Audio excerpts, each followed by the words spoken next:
I'm Caleb, and today we're talking about a 14-year-old girl who saw something nobody else believed, got thrown out of her settlement for saying it out loud, and then accidentally invented a thermal engineering solution that saved the people who exiled her. And the wildest part isn't the engineering. It's the fact that she was right and they still never said so. The story starts with cattle dying.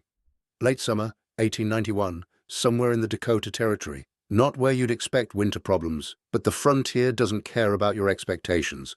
Vera lived in a settlement that depended on cattle, not like hobby animals in someone's backyard. This was existence. Cattle meant milk, meant meat, meant hides, meant survival through the winter. So, when Sina's cattle started dying, then Bjorn's cattle started dying. Then Gunnar's operation began losing animals at a pace that didn't match any disease the settlement recognized. People got serious. Vera was the one who noticed the pattern first. Not because she was special, because she watered the cattle. That was her work. She hauled water from the settlement well every morning and every evening, and she paid attention to detail the way kids do when the work is repetitive and their minds wander into observation. She noticed that the cattle wouldn't drink from water that sat in the trough more than a few hours. She noticed the foam on the surface. She noticed how the animals' coats looked dull and their eyes seemed wrong. She watched Sina's prize milk cow, an animal worth more than most people's yearly earnings, refuse to drink for 2 days before collapsing. So, she told Gunnar. Told him the water was poisoned. Gunnar laughed, not a kind laugh, a laugh that suggested a child's observation deserved dismissal from someone with 50 years of experience. He'd run cattle for 5 decades. He knew disease. This wasn't disease. This was something else entirely. Maybe infection from poor handling. Maybe a seasonal fluctuation that would pass. Vera kept insisting. The water was wrong. Something in it was killing them. It's the well, Gunnar. The water itself is poison, she said, her voice steady despite his towering dismissal. He waved her away. You're a girl who carries water, Vera, not a doctor. Torstein, the settlement surveyor, was there that day. He'd been marking survey lines near the well. He asked her what made her certain, and she explained what she'd observed, how the cattle that drank the water showed symptoms within hours, how the sickness progressed differently from normal cattle illness, how the water itself had a mineral taste when she tested it against water from the creek 2 miles away. Torstein listened to her carefully, the way a person does when something is actually being said, but even his listening wasn't enough. The more Vera said it, the more it became a liability. The settlement needed cattle. They needed to believe the cattle were salvageable. A 14-year-old girl announcing that the water itself was poison meant infrastructure failure, meant the well, which had served 3 generations, was suddenly unreliable, meant depending on water sources that were harder to access, farther away, in the season when every ounce of effort mattered. It meant admitting to a systematic problem that nobody had solutions for. So, they decided Vera was lying. Not explicitly, not at first, just quiet dismissal. She's young. She doesn't understand disease. She's overwrought. By mid-September, when 2 more cattle died, and Bjorn started saying Vera must have contaminated the water deliberately, some accusation that made no logical sense but felt satisfying to say. The settlement had a narrative. The girl was causing hysteria. She was claiming expertise she didn't have. She was disrupting the settlement's stability by spreading panic about the water. She needed to go. Gunnar called a community meeting. It happened on a cold afternoon. Everyone gathered in what passed for the settlement hall, just a large wooden structure that served as storage, gathering place, and meeting ground. Vera's mother sat near the back. Sina didn't come. Bjorn stood and spoke about the lost cattle, about the disruption Vera was causing, about how her wild accusations were making people doubt the water when the real problem was simple neglect on his part. But he couldn't say that, so instead he blamed Vera. Gunnar nodded. Inga stood to defend her daughter, but her voice carried no weight in the room. She's a careful observer, Inga said. She's not hysterical. She's noticed something real. Gunnar's reply was brief. Maybe she has. Maybe she hasn't. But the settlement can't function with this doubt. We need to know if the water is safe. We need certainty. Right now, we have a girl spreading fear. And he paused. The girl needs to leave. She can take food, she can take clothing. But she goes. Otherwise, people will keep questioning, and that questioning will destroy us faster than any poisoned water. It was not a vote. It was a statement of fact. The settlement's requirement was more important than one girl's life. Her mother, Inga, argued against it, begged Gunnar to listen to her daughter, offered to move away with Vera rather than see her exiled. But Inga's voice had no weight. She was a widow, raising a girl on the settlement's charity. When Gunnar said Vera needed to leave, Inga had a choice between her daughter and her place in the community. She had 3 other children depending on the settlement. She had no skills that made her independently valuable. She had a 14-year-old daughter and the hard arithmetic of survival. She chose her place. The night before Vera left, Inga came to her daughter's small room in the settlement's communal building. She brought extra wool socks, extra cloth for bandages, and a small stone that had been warmed by the fire. "Keep this in your pocket," Inga said. "The warmth won't last long, but it helps at night." Vera didn't cry. She was too angry to cry, but she took the stone and the socks. "I'm sorry," Inga whispered. "I don't know what else to do." "You could believe me," Vera said. It wasn't a question. It was a statement of the impossible choice. They gave Vera a week's food, dried meat, hard bread, some cheese, a heavy wool coat with a torn sleeve that had been poorly repaired, a knife with a handle that had been wrapped multiple times from breaking, and directions northwest. Out of the settlement, into the prairie. Winter was coming. It was already late September, and the nights were dropping fast, but she was a problem. They needed solved. A girl who wouldn't stop saying inconvenient truths was worse than a girl they'd lose to winter. At least, death is quiet. Vera walked for 3 days before she thought she might actually freeze to death. The frontier looks infinite until you realize you're insignificant within it. The vast plain stretched in every direction, offering no shelter, no direction, no indication that anything human existed anywhere on this earth. She found shelter in a creek bed the first night, huddled in a ravine where the wind couldn't reach her directly. The second night, she made a fire with dried grass and wood fragments, and it saved her hands from going numb. She lay awake for most of that night, feeding twigs into the flames, watching her breath steam in the cold air. By the 3rd day, she was thinking about death as a probability rather than an abstraction. And that's when Henrik found her. Henrik was a trader who came through the settlements twice yearly. He was passing through the Dakota Territory, heading south, and he saw smoke from her fire rising against the grey afternoon sky. He was a practical man, the kind who'd survived the frontier by noticing things other people missed. He gave her food, real food, not the frontier bread that's half sawdust, and asked what a girl was doing alone in the prairie in late September. She told him. He listened in a way the settlement never had. He asked questions. He didn't argue. He didn't dismiss her. "You said you noticed the water," he said. "Noticed it clearly enough to be certain." "Yes. Then you were right. Or you're going to be. Girls like you don't usually imagine things."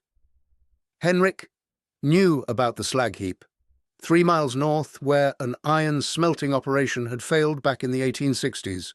The operation had been ambitious: turn prairie iron ore into usable metal. It had been run by a group of entrepreneurs from St. Paul who thought they could make a fortune. They'd brought in equipment, hired workers, established infrastructure. For 3 years, the operation ran. They produced slag as a byproduct, the dense, dark waste that accumulates when iron smelts, and they stacked it in massive heaps. But the climate was too harsh, the distances too vast, the operation too small to be economical against factories back east. Support dried up. Workers left. By the 1870s, the entire operation had failed. What remained was the slag, enormous mounds of industrial waste. Hundreds of tons of material nobody wanted because the operation that created it was gone. Henrik had passed by it dozens of times over the years. He knew about it the way traders know about everything on their routes. As landmarks, as resources, as curiosities, he told her about it like it might matter. Like a heap of worthless slag could be useful to a 14-year-old girl alone in the prairie, exiled from her settlement, facing winter with nothing but a worn coat and a dull knife. "The slag is warm sometimes," he said. "I've noticed it on my routes. Even on cold days, the big pieces feel warm if you touch them. Something about the material, something about how it sits in the sun. I don't know the physics, but there's heat in it." Vera asked him if he could show her. "I have a route to follow," he said, "but I can take you north, point you in the right direction. The rest you'll have to figure out yourself." He gave her 2 days of food, a small amount of money she could use at the next trading post she found, and the directions. Then he left her at the edge of the slag heap site in the late afternoon, the sun already sliding toward the horizon. Vera walked north from there. It took her a day and a half of searching before she found the main site. The slag heap rose out of the frozen ground like a monument to failure. Dark, metallic chunks, some as big as a human head, stretching across ground that nothing else wanted to grow on. The iron oxide, the waste product from the smelting process, had oxidized into dark, dense material that looked almost like rock, except darker, except harder, except wrong, in a way that suggested it wasn't from any natural geology. When you hold it, you feel the weight. Slag is dense, in a way that regular rock isn't. A piece of slag that looks like it should weigh 5 pounds might weigh 10. The density comes from the iron content, from the chemistry of how iron smelts and leaves residue. She spent that first night at the base of the slag heap, using a large chunk as a windbreak, huddling against the side of it. The slag wasn't warm, it was cold, same as everything else in September at night. But it was solid, it was there, it was something. In the morning, she picked up a chunk that had been lying where the morning sun could reach it. She'd been walking for hours already, her hands stiff from cold, and when she touched the slag, her fingers registered something unexpected. It was warm, not warm like it had been sitting in sunlight, warm in a way that defied the temperature around it. The morning air was cold enough that breath turned to ice crystals. Everything else was cold, but this slag was warm to touch, warm in a way that didn't make sense until she realized. It had been sitting in weak morning sunlight for hours, and unlike stone or clay, the slag was absorbing that heat and holding it. The thermal mass was different. The density meant it absorbed heat slowly and released it slowly. Heat retention measured in hours rather than minutes. The metal content in the slag, iron oxide, the oxidized byproduct of smelting, held energy in a way ordinary rock didn't. She held the piece in both hands, feeling the warmth, and something shifted in her understanding of what was possible. There was a collapsed structure half a mile away, an old root cellar, the wooden frame mostly gone, the underground chamber still intact but open to the elements. The structure had been part of the smelting operations infrastructure, a place to store food, to preserve things in cooler underground temperatures. The wooden posts had rotted, the roof had collapsed, but the underground space remained, a cavity in the earth that was already halfway to shelter. Vera realized what she could do. What nobody had believed about the water was that it was poisoned by the slag heap itself. The mineral contamination in the settlement's well came from groundwater, percolating through the slag deposit, leaching iron compounds and minerals into the water table. She'd been right, but not in the way anyone imagined. Her rightness was incomplete, secondary, the observation of someone without the framework to understand what they were observing. The same slag that had poisoned the cattle could save her life. She spent 3 weeks hauling slag chunks from the heap to the root cellar, and the work was brutal, dragging them, rolling them, using leverage and patience, the way a child learns to when strength alone isn't enough. Her hands developed blisters that filled with fluid, then burst, then toughened into calluses. Her back ached from hauling, her legs ached from the repetitive motion, but she kept moving.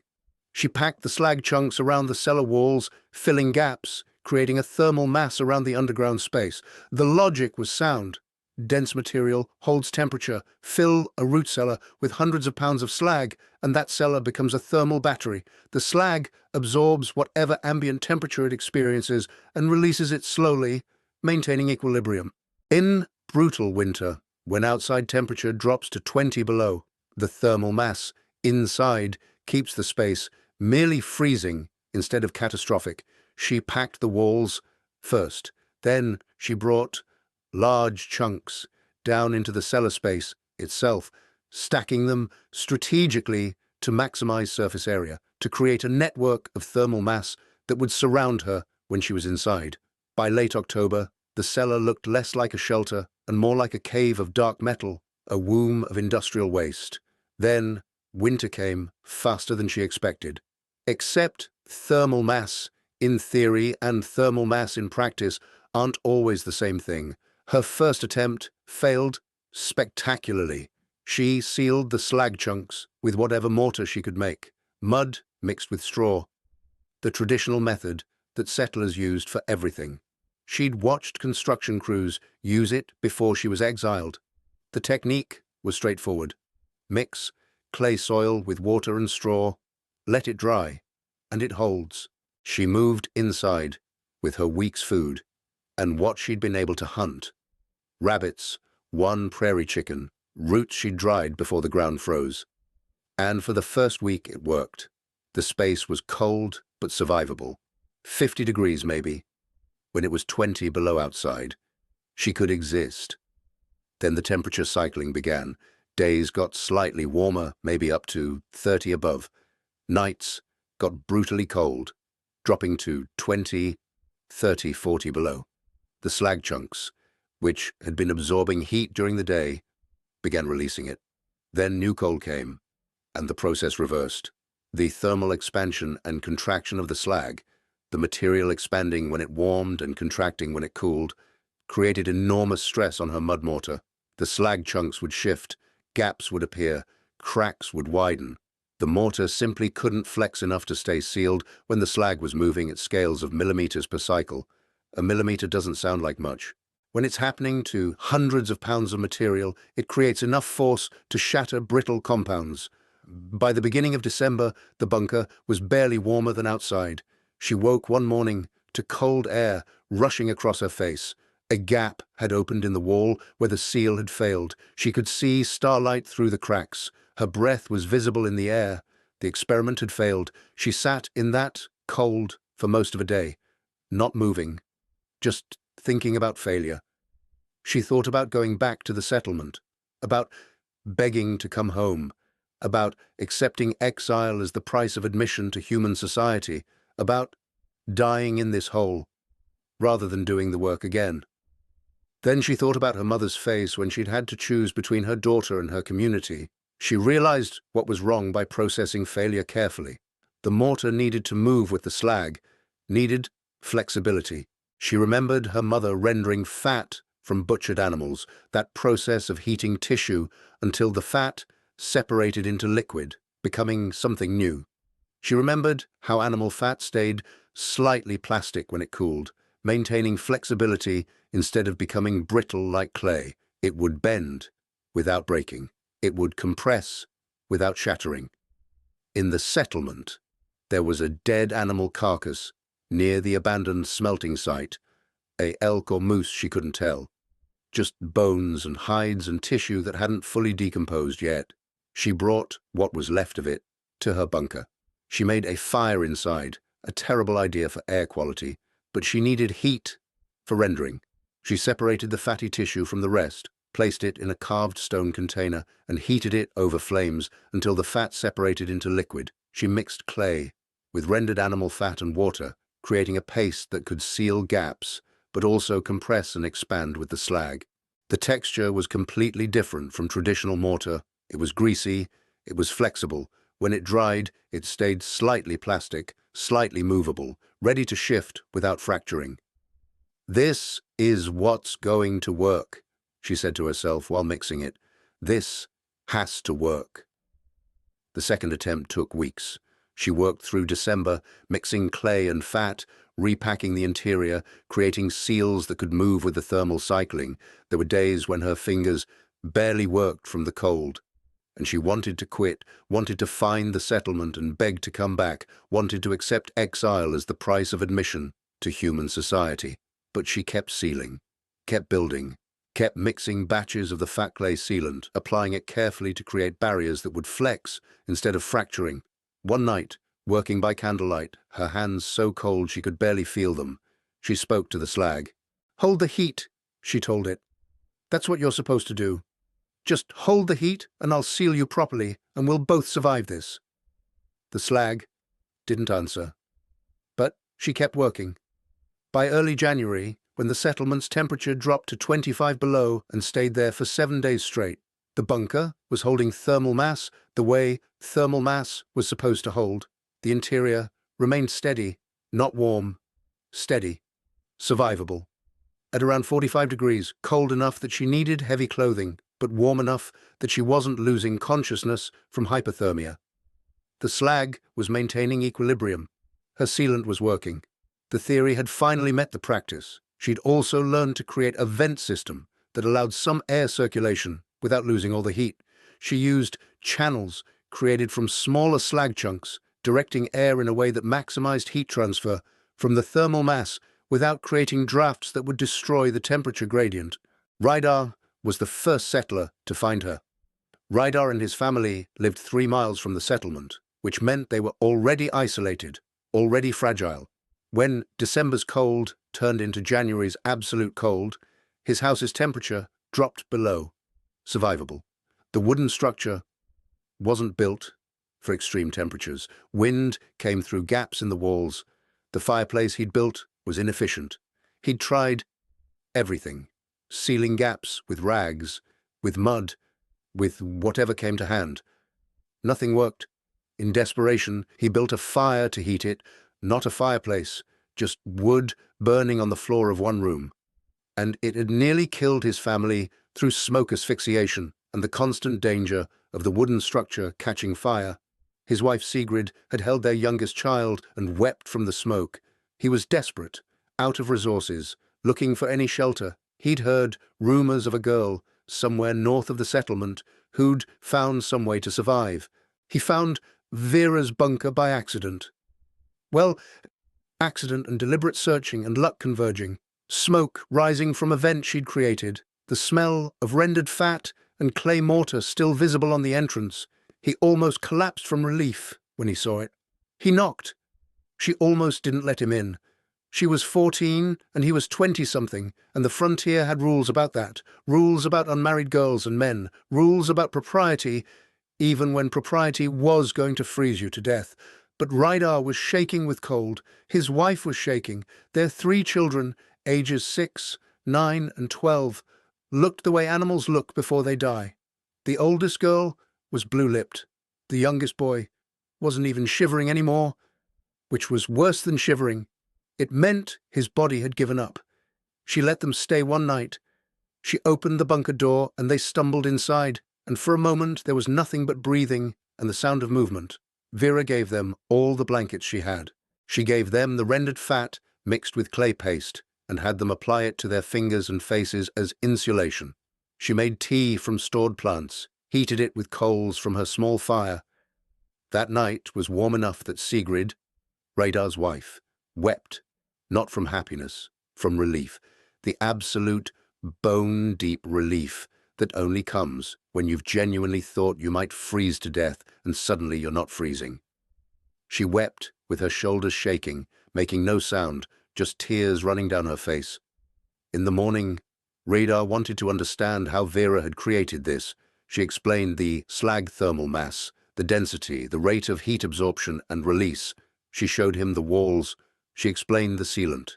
He was a practical man. He understood immediately. "This is engineering," he said. "Not magic, not luck. This is understanding something about material and temperature and making it work." It almost didn't work the first time, Vera admitted. The mud sealant didn't flex. It cracked everywhere. "How did you fix it?" She told him about the rendered fat, about realizing that the seal had to move with the thermal cycling rather than resist it. Radar nodded slowly, understanding the solution and the thinking behind it, understanding that a 14-year-old girl had done what his settlement of adults couldn't do. They were wrong about you, he said, about the water, about all of it. Vera didn't respond, but she let him stay another night, and another. Word spread by January 25th. Slow, then fast. A farmer from 3 miles west heard from a passing trader that there was a place with heat, a place sealed with slag, a place a girl had made. He told his neighbor. The neighbor told his cousin. The settlement knew there was a place with heat, a place sealed with slag, a place a 14-year-old girl had made, and gradually, like migration, like animals following warmth towards survival, families started appearing at the bunker entrance, not asking for permission, not apologizing, just arriving, stepping inside, feeling the relative warmth, and understanding that they could survive. Vera never turned anyone away, not even Gunnar, who arrived on January 30th, his face dark with cold and something else, shame maybe, or pragmatism, or the simple acknowledgement that pride doesn't keep you alive. Not even Bjorn. The bunker got crowded in ways that reduced its efficiency. More bodies meant more heat radiation away from the thermal mass. But she adapted. She created sections. She used additional slag chunks to create thermal barriers within the larger space. She rationed the heat. She rationed the space. She never made anyone feel like they were unwelcome, which meant she made herself invisible, sleeping in the coldest corner, eating last, existing as infrastructure rather than as a person. Gunnar approached her one night while everyone else was sleeping. He stood in the darkness, silhouetted against the faint glow from the thermal mass. "The water," he said. "You were right." It wasn't a question. "Yes," Vera answered. "We tested it. New well, different source. The old well. They tested it. Mineral content is extreme. Iron, manganese, compounds that poison animals, all coming from the slag deposit, percolating through the groundwater." Vera said nothing. There was nothing to say. "You were right," he repeated. "And we sent you into winter." "Yes." He left without saying anything else, but he came back. Every night he came to the bunker. Other families came. The settlement fragmented into 2 locations, the homes for daytime, the bunker for night. The bunker became the place where survival was guaranteed, where the thermal mass held steady, where a girl who'd been exiled had built something that worked. By mid-February, 12 people were sheltering in her bunker regularly, sometimes more. The space was crowded, the air was stale, but it was warm enough to survive, and that was everything. Nobody apologized directly. Nobody said they'd been wrong. The settlement was too invested in the narrative of her exile to simply reverse it. But when someone would catch Vera's eye, Gunnar, Bjorn, even her mother Inga, something would pass that wasn't forgiveness. It was acknowledgement. They'd been wrong. She'd been right. The slag was poisoning the cattle, leaching minerals into the water. That part had been correct all along, but now the same slag was saving their lives. The irony was too heavy for words. They lived in it instead. One night, Torstein, the surveyor who had listened to her, sat with her in the quietest corner of the bunker while everyone else slept. "I believed you," he said, "about the water. I just didn't have enough authority to make them listen." "I know," she said. "That will haunt me," he continued. "That I knew and I didn't have the power to act." Vera didn't respond, but later she thought about the weight of knowing without being heard, how that's different from being wrong, how being right without proof is just another way to be alone. Engineers in the next century would call what Vera built a thermal battery, the principle, using dense material to absorb heat slowly and release it at a controlled rate, would become the foundation of modern thermal energy storage. The slag had a thermal mass capacity measured in megajoules, meaning thousands of pounds of material could absorb and release enormous amounts of thermal energy. The specific heat capacity of iron oxide is approximately 750 joules per kilogram per degree Celsius, and with hundreds of kilograms of slag surrounding her, she'd created a buffer system that could absorb temperature fluctuations and release them gradually. She didn't know those numbers, didn't know the physics terminology, she just knew density held heat, and heat was the difference between living and dying. Modern thermal battery systems use the same principle with different materials: molten salt, phase change materials, compressed air in underground caverns. But the fundamental insight remains. Dense materials can be engineered to absorb thermal energy when it's abundant and release it when it's needed. Vera understood this intuitively through observation and failure. She built it through necessity. She proved it through survival. The science came later. The girl came first. Spring came early that year. By late March, temperatures were rising into the 50s during the day. Wood fires became viable again. Families went back to their homes. The bunker wasn't needed in the same way. Vera's bunker became a storage space, then a forgotten place, then eventually just another structure on the prairie slowly returning to the earth. But the slag heaps remained, and the knowledge remained, and Vera remained, though she never really returned to the settlement.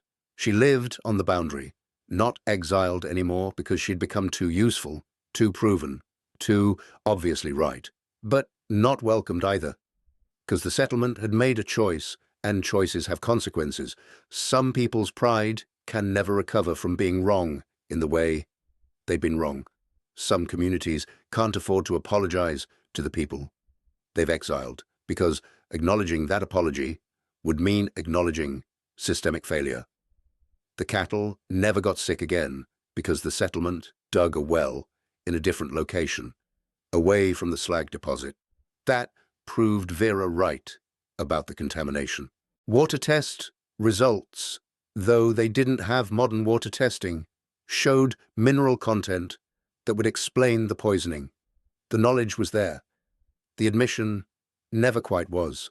Valborg, the eldest person in the settlement, came to see Vera one afternoon in late spring. She'd been the one person who remembered the slag heaps, remembered the smelting operation, remembered the chemistry of how iron waste could contaminate groundwater. She'd known all along. Everyone knew she knew. Nobody had asked her. "I'm sorry I didn't speak," Valborg said. "I was afraid they'd blame me for not speaking sooner, for letting you be right without supporting you." "You would have been blamed," Vera agreed. "That's how it works." "Yes," Valborg said. "That's how it works. When I think about this story, I think about the engineering first, the thermal mass principle, dense materials absorbing heat and releasing it, creating temporal decoupling between the temperature outside and the temperature inside. Slag at 2,500 to 3,000 kilograms per cubic meter, holding thermal energy in a way that regular stone at 2,500 kilograms per cubic meter holds it differently because of the iron content, the oxidized crystalline structure, the way metallurgical waste is fundamentally different from natural material. Vera didn't do calculus, she did observation. She noticed the slag was warm and realized that if she surrounded herself with enough mass, the material's heat capacity would maintain livable temperature during thermal cycling. The frontier didn't have thermodynamics. It had survival. Both lead to the same place eventually. Modern thermal batteries work on the same principle, but with greater precision. A Tesla Powerwall stores electrical energy by charging batteries, but a thermal battery stores heat in dense materials. The efficiency depends on thermal mass, how much heat energy the material can absorb per unit of temperature change.